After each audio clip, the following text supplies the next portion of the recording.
Hey guys, so we have a pumpkin and we're gonna talk about American Horror Story. So let's get into it.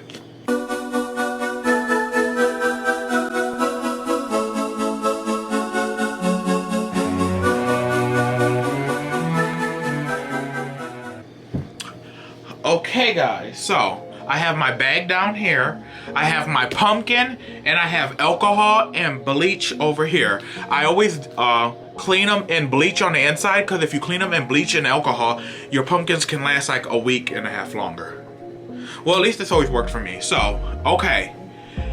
This episode of American Horror Story. Was I overwhelmed? No. Was I underwhelmed? Yeah. Am I kind of like, was this episode just like a 50-50? Yes. Ooh, that shit was hard. The first thing I loved, let me get my notes out. The biggest thing that caught my eye, and I was like, okay, for this to be the 100th episode, we're probably gonna get a lot of, things that are gonna connect us to other seasons. Not really, besides the fact that Margaret brought, Briarcliff, which is kind of like, okay, so, I was like, that's a way, and I'm kind of loving the villain that Margaret is becoming. Am I the only one? Like, I love a good campy, no pun intended, eccentric villain. I am fucking struggling. Alright, so yeah. And then like the whole Night Stalker thing, I really appreciate it because like after the first episode of American Horror Story this current season, I like watched the biographies on the Night Stalker because I love me a devil daddy. And they actually recreated how he was actually really captured. He was chased down by an angry mob. So I was like, I like that, the fact that they did that accurately. I was like, oh, okay. Kudos to American Horror Story not technically taking the Tarantino route. So also, I like the fact that Jingle wanted to have a family, and honestly, all he wanted to do was have somebody to love. But it's like that was all ripped away from him, which was so sad. It's kind of like his story arc kind of reminded me of like how in the X, every time Magneto would find peace and happiness, some cruel factor of the world would just take it away, and all of a sudden he's a villain again. So I was like, okay, I like that. I was kind of shocked, because I expected it to be one of those situations where Brooke's innocence would have been discovered, but the fact that they actually went through with killing her, I loved it, because it was kind of like a metaphor with the justice system today. It's like, do you know how many innocent people get killed, every day? And not just by, death, but by,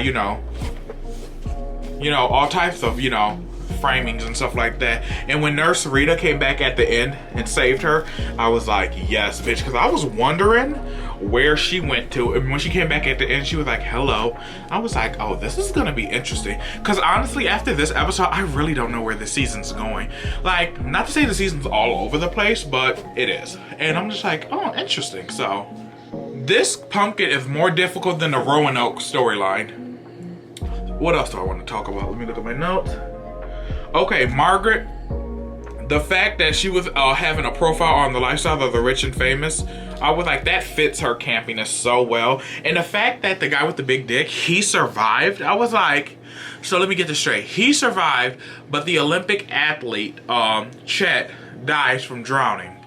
I was like, I thought he was going to be the one who was going to come back and save Brooke and proclaim her innocence, but that is not what happened. And I was like, oh, I did not see that coming. And I was so sad to see that he actually died, because I was kind of like, oh, I hope he actually survives. And the ghost that's just being like vengeful killers, it was kind of like, not to say it was, we all saw it coming, but we all saw it coming. Because it's kind of like in American Horror Story, once you become a ghost, you just automatically become a serial killer. What else do I want to talk about? As you guys can see, this is probably not the most liveliest review I've done of American Horror Story, only because like this episode really, I just watched it. It didn't really like speak to me the way, like Satan speaks to the Night Stalker, because he was going all chilling adventures of Sabrina in his cell, and I was like, okay, bitch, did he sell Brooke's soul to Satan willingly? Because then I don't think that would be a binding contract. But the devil does work in mysterious way. No, that's God. Sorry, that was a big mistake. Anyway, yeah, so I don't know. This episode just had me kind of like, not shitting on the season at all, but I'm just kind of like, Can you guys tell me what you guys think in the comments down below? What do you guys think of this episode of American Horror Story 1984? Oh my god, bitch, brain fart. Was it just me, or was this episode kind of like one of those filler episodes where it's like, this is the ode you guys are gonna give your 100th episode? Like, if this was me writing it, I would have had all types of cameo, or I would have tried, because, you know, us as the audience, sometimes we can say we would have done this and we would have done that, but, you know, schedules and conflicts, that's a whole nother story. Thank you guys for watching me struggle, literally just carve a hole in the top of this pumpkin. It should never be that serious.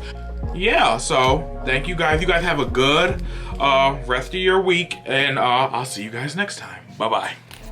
Why you dropped another album in a week? I'm a wolf, but I be trusting.